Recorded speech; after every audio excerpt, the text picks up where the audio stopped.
we have two more presentations, and I'm going to invite Ping to the stage. Ping is a real estate investor, a broker, a podcaster, property hustlers, Yes. and I love your content. It's very dynamic, and it just seems like you have such a no bullshit approach. And so, welcome to the stage. Everybody, give Ping a round of applause and welcome. Thank you so much. Okay, so being the second last one for this event, by the way, thank you for Kura for inviting me. It's such a great platform to bring all the investors together. Being the second last one, I am literally right after all the great speakers. I don't think there's a lot of things I can contribute in terms of knowledge, but the things that I'm going to share is a bit of my personal story starting out, and also how I pivoted into real estate full time, and then also how we're currently navigating today's market, because past 2-3 years has been pretty difficult. So I just want to share some of my stories. And then also, since we're in Kura events, I want to also share 3 things that I learned from my mother and my mother-in-law. And I think it will be a very good insights to share with everybody. Real estate investing 2024, 2025. So I'm a young father, husband. We have actually completed over 60 deals in the past, since 2010, actually. Right now, we're hosting Property Hustlers channel. I used to be a C student.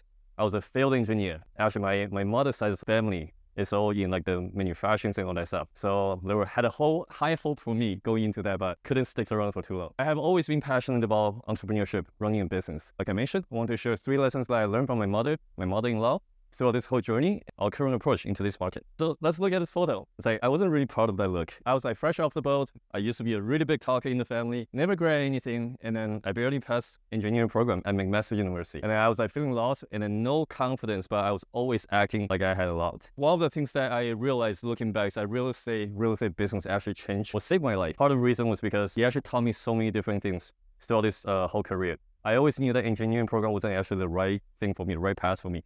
I stuck it through, finished the school, but then once I got into the field, I realized that it just really wasn't for me. Okay, and that was when we landed on PEI, Prince Edward Island. In the middle, that was when I was trying to pivot away from my full-time job. On the right-hand side, it's me right now looking a little bit more appropriate. Now, the life that we're currently experiencing is that we have a bit of freedom. All the real estate investment, all the hard work in the business is giving us a little bit more flexibility in life, which we appreciate. Those are the photos that we took in Spain. Early this year, me and my wife, we decided to take a 6-week break, just go travel, enjoy the culture. We're lucky or feel very privileged that we're able to kind of experience that. And this is all due to the passion of the entrepreneurship, the hard work, the grind. And this is why we call our channel Property Hustlers. We don't ever want to share our journey in a way that, it's passive, it's nice, right? Once you get into the business, everything's easy. No, it has been very, very bumpy. But that's also why we put a team together. We started showcasing what we have done in the past several years, and then we bring people together to talk about the mistakes, the things that we learned throughout this journey. This is the channel. If you haven't followed, please give us a subscribe. Okay, so I attributed to a lot of stories my entire real estate journey, business to my mother on the left-hand side, my mother-in-law on the right-hand side. So a lot of you guys might look at them and be like, these two are two homeless ladies. They look nice and everything, but in Asian culture, mom,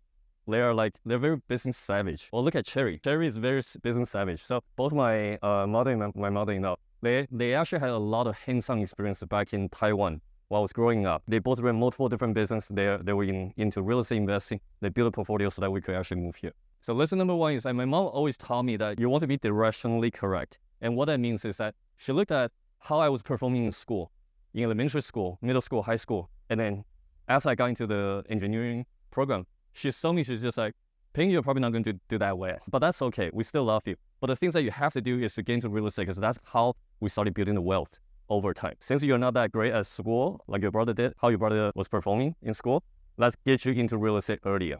Okay, so she taught me to do that, and really, it's starting real estate early. Beginning of my journey, I had 2 jobs in 2010. As soon as I got accepted, I was I was getting ready for school. She sat me down, she said, you have 2 jobs. One is you got to finish your engineering degree. Being in Asian culture, you cannot fail. That's not acceptable. Number 2, she put 20. She said, write 20 on your notebook. I'm just 20? What does that mean? Just you need to figure out a way to have 20 tenants paying your rent by the time you finish school. Okay, I'm just why do I want to do that? This is just my expectation of you for the next 4 to 5 years. So first one, with their support, I was always in a very fortunate position. We got this property. It was a 4-bedroom, off market.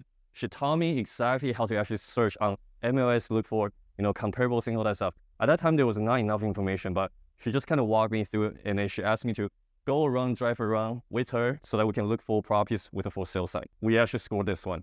4 bedrooms. And then we realized that, oh, there's no basement was unfinished. Let's see if we can do something about it and turn that into a 6-bedroom.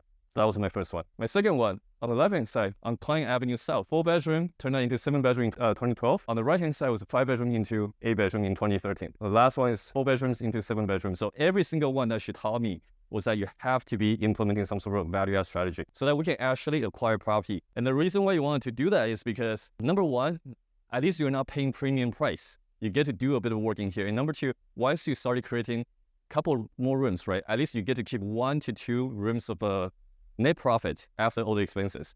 So at that time, we didn't know any BRRRR strategy. We didn't even know any term. We just knew that once we stabilize the property, we get a bit of cash flow. Once we have a bit of cash flow, down the road, we can potentially refinance and get some equity out. So she calls every single real estate as a saving account. And that was the first time that I started realizing, okay, this is how you can potentially accumulate some wealth. So once I did that, in 2014, around that time I got 6, 7, 8, 7. It was total of 28 rooms. I had 1 vacancy, but I still got 27 paying me rent. I thought I accomplished something really good. And also in 2015, I was able to also finish school, pass my last exam. So I'm just like, you know what, 2 things that you said, I actually accomplished. And obviously I was very proud of myself. Thank you. The response that I got from my mom was like, you barely just passed like what I asked you to do. She was hoping that I could do more. Like around 2015, I also faced a very big problem. I got into an engineering job. I was like going through my career, and then I was just like, you know what? I always knew that this wasn't it. And I was sitting down there, I was talking to a lot of senior engineers across the hallway, and I just feel like that's not the life that I wanted. I didn't like to follow the rule too much. And also over there, I just couldn't see myself being a high performer in that firm. So right away, I started having thoughts about maybe quitting a job, maybe living off the real estate, maybe growing the business a little bit. And then I realized one thing. I got 28 rooms. I don't know if I can sustain myself. I'm still broke. And this is the first time that I realized that real estate might actually build a net worth, but you can lack active income. And this is what a lot of people are currently experiencing with building their real estate portfolio. You gotta have some sort of income. Before I started thinking about quitting a job, I was like really trying to figure out what would be the next move for me so that I can have a bit of income coming in so I don't have to feel like stressed out. And this is where I get my lesson number 2 from my mother-in-law. Like I mentioned, she's a business savage.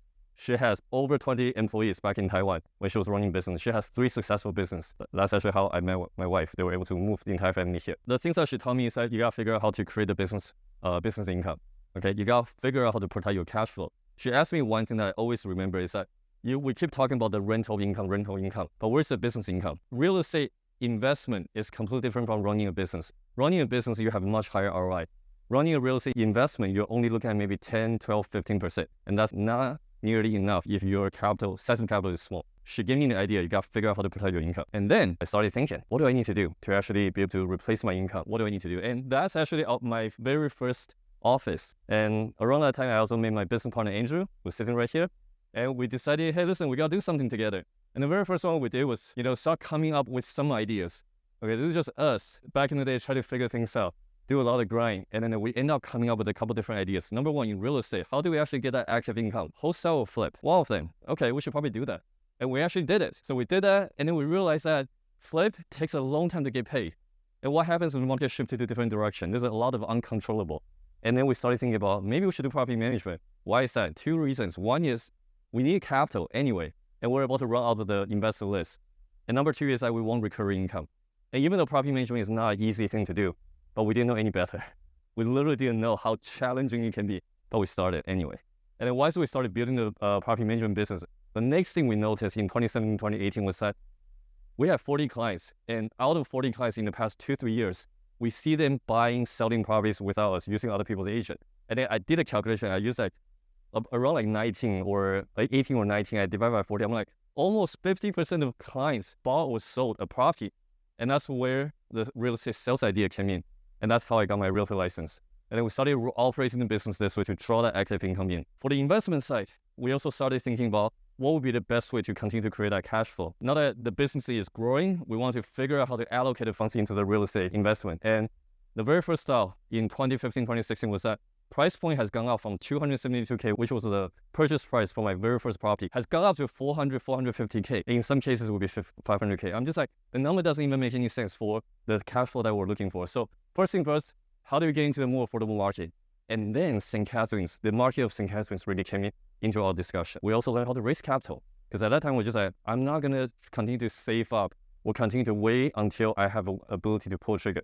I want to start leveraging a bit of context, the network that we built through property management, through real estate sales, and then we can get into the bigger deals. And number 3, which is also really important, is that we started creating a bit of synergy with everything we do with the investment to the business. So whatever we're doing here, the moment that we get to raise capital, we're able to charge a bit of fee within our joint venture agreement, and that feeds into our business. And that turned out to be a very interesting business model that we're able to operate. So fast forward a few years later, we're able to start acquiring small multiplex. Some of them are mixed use. We're able to accumulate a small portfolio here in Canada.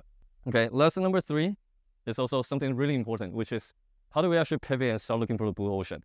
And the reason why this discussion kept coming into the discussion between me and my business partner was because business gets saturated. We didn't realize that running a business, sometimes you go through the bump. We didn't realize that, when things are good, it's not going to be good forever. It's not going to last forever. That gave me some idea. Like I started asking questions about, hey, Mom, how do you pivot from, running a Montessori school into a tutoring school? I asked my mother-in-law for different advices on how they pivot, along the way. And the main reason is that the business just won't last the moment that there's more saturated with more competitors. Okay, there's also blue ocean, right? If you catch the trend, it'll be so much easier to actually operate that business and create that cash flow. Okay, so they keep on telling me you got to kind of figure out where the trend is going and how to position yourself. And I think we were lucky enough to be in Hamilton market, because Hamilton market, we caught a really nice trend in the past 10, almost 15 years. Everything we bought actually appreciated. We haven't actually gone through a downturn except for 2017. Okay, so this led to the next thing that I want to talk about in this presentation is that what is the blue ocean in today's market? Because if I were to start it over again, can I do exactly the same that I did 10 years ago in today's market? And the honest truth is, no, we can't, right? A lot of people talk about you can make the number work in today's market. And I'm sure a lot more seasoned investor, maybe they have a way to do it, right? Be very creative. Their access to a set of capital is just much, much larger. For me, I'm a small fish. I'm nowhere near established. So really what I'm thinking is just a couple of things. Looking back, what did I do correctly in 2015 that was allowed me to really scale up? It was actually two things. Okay, number 1 is active income, obviously. But in terms of investment, it's really trying to figure out how to get into the more affordable market and how to raise more capital so that we can actually build in that service fee into our joint venture agreement, and then we're able to get compensated along the way. So now, if I'm thinking about using the same principle into today's market, if I were to start it all over again, here's what I would do. We're in Toronto. We're in Ontario here. I want to ask everybody here, what don't we like about Ontario market right now? Let's keep it a little bit more engaging. I know everybody's energy is low. Cash flow, there's no cash flow. What else? Tenant board, landlord tenant board. Anything else? It's very expensive. Anything else? Do we like capital gain tax? Do we like the interest rate right now? There's a lot of things that we don't like about the current market. And this is the reason why the moment that I started putting everything together, the investor is supposed to be like as all of us, right? Being an investor, the most important thing here is to assess the risk. Real estate is too high, no cash flow, restriction on short-term rental, capital gain tax, landlord tenant board, lease continuation, rent control, mortgage term. All of that stuff I don't like. And if I really outline everything that's involved in real estate investing, this is probably 80-90% already. That's the stuff that we face every single day. On top of that, there's a lease renewal that's coming up. A lot of us, the mortgage renewal can potentially affect our cash flow or put us into negative. I started looking into the next blue ocean. So what do we need to do in today's market if I were to start it all over again? Because I'm only interested in building business here locally, but I'm not that interested in making the investment or working for that investment locally. If I need to pivot, I will pivot, but I just want to get into the market where things are a little bit more passive, a little bit more safe. Because I'm okay with being active right now, but when it's out of state, out of a province, I want to make sure that there's the headache of operation. It's not going to be something I need to worry about on a daily basis. Okay, so I looked into the states actually in general, and then I realized that, you know what, the moment that we talk about the local economy, how the migrations and all that stuff, then you're going to get to the conclusion that Florida, Texas, like Southern Carolina, those areas are going to be really good. I'm more interested in the trend that everybody is actually going into from Ontario investor, from BC. And the truth is, the moment that we need to get into Florida, Texas, Southern Carolina, all those areas, price point is so high. Tier 1 city doesn't make any sense. And the truth is, we already got real estate portfolio here. We're in Tier 1 city. I'm not interested in getting into another Tier 1 city with all the rate changes and all that stuff. And then it's almost comparable to Toronto. If I were to pivot and change to a different market, I want to make sure the cash flow is strong. I only want to maximize the cash flow with this move. So we end up picking Cleveland. And Cleveland really, I understand that a lot of people in here will have different opinions about the US market, but let me share a couple of thoughts. By the way, I'm not trying to be right. I'm just trying to see what actually makes sense to us. And the reason why we picked Cleveland was because price point is really, really low, right? And obviously, we're not talking about C class, B class, C or D class neighborhood, where the tenant profile can be an issue, where vacancy can be an issue. We're talking about B class neighborhood, potentially A class neighborhood. As you can see, we're looking at 200 to 300K for 4-bedroom, 6-bedroom. But basically, you see the numbers like that, and I started wondering, wait a second, everything over there is 1%, meets 1% rule. When we're talking about 1% rule, it's in a mature city. It's in a city that is transitioning into a healthcare focus, a retail distribution focus on industrial sector. I'm actually okay with that because they're not too far. If I really, really, really need to come down to the property and meet with my contractors, at least I have that options to do that. I don't have to fly. I don't have to find a babysitter for my daughter. I can just do that and within 1 day trip. So that's the reason that got me started thinking about maybe investing in the city is a good idea, okay? And I started looking into Ohio, right? Because if I were to pivot over there, the landlord-tenant board, obviously, I want to remove all the things that I didn't like. So when I look at Ohio, real estate price now is in 150 to 300K in A to B neighborhood. It's strong cash flow. It meets 1% rule. There's very little restriction on the STR yet. And there's a bit of tax benefits, landlord-friendly state. And when we talk about landlord-friendly, I'm just talking about something being fair, where I can get security deposit. There's no lease continuation. When the lease ends, it ends. We're not going to continue with the lease. You gotta get out. There's no rent control. If the market really shifted to a different direction, I didn't have to wait until they agree to leave. Getting into the States, the lender options is a lot different. Okay, we're no longer talking about 5 year. Doesn't matter if it's fixed variable, 5 year, you gotta renew. No. Now we get to talk about 7-year fixed term. We get to talk about 25, 30-year fixed term. So those are the stuff that I really like, and that's why we pivot over there. Okay, so let's talk about Cleveland trend. I'm not here to really promote this city. I just want to share about the findings here. Okay, number one is I started seeing Cleveland being our next stepping stone, not where we want to stay forever or scale up. Number one, like I mentioned, it has been transitioning into a healthcare-focused type of industry. The number one employer right now is a Cleveland Clinic. And then when I see them giving out a lot of incentive to travel nurses and all that stuff, I see Hamilton, by the way. Like I see this entire industry looking kind of like Hamilton in 2010. The price point is very similar. The rent roll is actually very similar. I remember back in like 2017 when we first got into our sixplex, we acquired a building, sixplex, on Balmoral, East End of Hamilton. We got that building for $525K. We put in $150K. And then 2 years later, we were able to correct the rent from $25 to $650 all the way to $1,200. And those are the number, exact same number that I'm seeing in Cleveland right now. So we started doing more exploring and we started getting people involved. And the things that we find out is that a lot of people that actually came down to the tour, like with us, look at Cleveland, they all share the same findings as well. Number one, it doesn't look as scary as we thought. It's actually pretty nice. When we get into Parma, it feels like we just got into a Burlington area or Lancaster area. And people love the idea of being able to travel down there 4.5 hours and then come back in 1 day, okay? And another thing is, we just need to make sure that we don't step into C-class or D-class neighborhood, that stay in B-class neighborhood for that peace of mind. Because even in B-class neighborhood, you will cash flow, okay? And that's what we end up doing. There's a syndication that we were involved, which I'm not gonna talk about it here, but those are the two projects that we acquired ourselves, and just want to share a bit of numbers here. 2 sixplexes over there, we got it for $650. That one is actually way under market value deal. Renovation is $200K because there was a work that needs to be done. But the average rent right now is $650, and then projected rent that we're trying to turn over is $1,000, that being conservative. Cash flow is $2,500 as is, with all the vacancy, all the expenses, all the mortgage payment that we need to pay out. Equity build up, if we just kind of do the quick cap rate calculation, use $1,000 minus $650, the difference per unit is $350, times 12 units, times 12 months, divided by 9%, that potentially gives us a $560K in equity once we turn around the building. The side-by-side duplex, the reason why we picked this one was because the moment that it's side-by-side, there's no noise complaint that we had to deal with, and we're okay with that. The purchase price was $147K, rent is $34K. The rent is going to be $1,200. It's already rented for $1,200 on the other side, and $1,200 on the other side once we finish the rest of the renovation.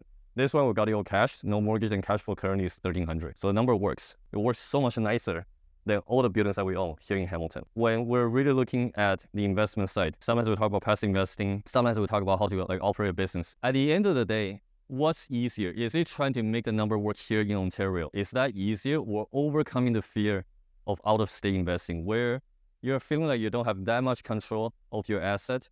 Is that easy to overcome, or try to make the number work here? And my answer and my conclusion right now with a side-by-side comparison between Ohio portfolio and is that I came to the conclusion that overcoming that fear is just way easier. My vision for the next 5 to 10 years is very simple.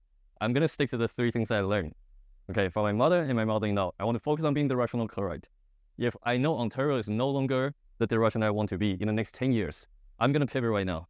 I want to stick to the vision and not make emotional decision because I feel comfortable locally. Number 2 is I want to continue to create that business cash flow. If it doesn't produce enough cash flow, I want to abandon it. Doesn't mean we're going to abandon all the portfolio in Ontario because we're in tier 1 city already. Some asset that we own, we love them. It's in great location, we see the potential. But any underperforming asset, I don't want to be holding on to it and thinking that eventually it's gonna do well. We also sold one property at $130K loss. And the reason why we did that was just because, you know what, let's reallocate the funds, let's move on. Business decision, okay, which is the third one. Sometimes you do have to pivot as a business owner, as a real estate investor. And then we're looking for that blue ocean. Also because when we started taking people down there, we see that at some point, Canadian investors will come to the realization that as much as you can try to invest in Calgary or Edmonton, the market over there is going to be saturated. At some point, New Brunswick is going to get saturated. At some point, we all need to come to the conclusion that moving down to the States is the right move. And guess what? I want to be there and be ready for that influx of demand coming down here. Because I believe that Cleveland, with the distance that's being so close to Toronto right now, we're going to get a lot of people wanting to just, you know what, let's just get in first. And then we can figure something out after. Being an investor, I'm just thinking about 2 things. One is what's my best case scenario, which is what I just described. Worst case scenario, I'll get a few properties that's cash flowing strongly. And I'm also content with that kind of result. All of this presentation, I just want to share a bit of my personal experience in how we're currently pivoting because we want to make the best decision for all of obviously our family, people around us. It's my first experience with my experience with the first kid. And then every time I see her smile, I remember some of the memories that my parents were able to share with me, right, back then growing up, which is traveling experience, twice a year at least, right? All my memories actually still came from all those experiences. I want to give it to my daughter. At some point, I also want to fully reach my potential, as in, I want to grind as hard as we can, hustle as hard as we can. The reason why we call property hustlers is because we don't want to give people the idea that real estate investing is a passive business. It's not passive. Nothing about this business is passive, actually. I want to be kind of like my mom, kind of like my dad, showing me the work ethic and then showing me that whatever you're trying to accomplish, once you set out a goal and you're trying to use that vision to guide your daily action, you can potentially reach whatever you're trying to achieve. And that's the stuff that I'm trying to share with my daughter. And that's it.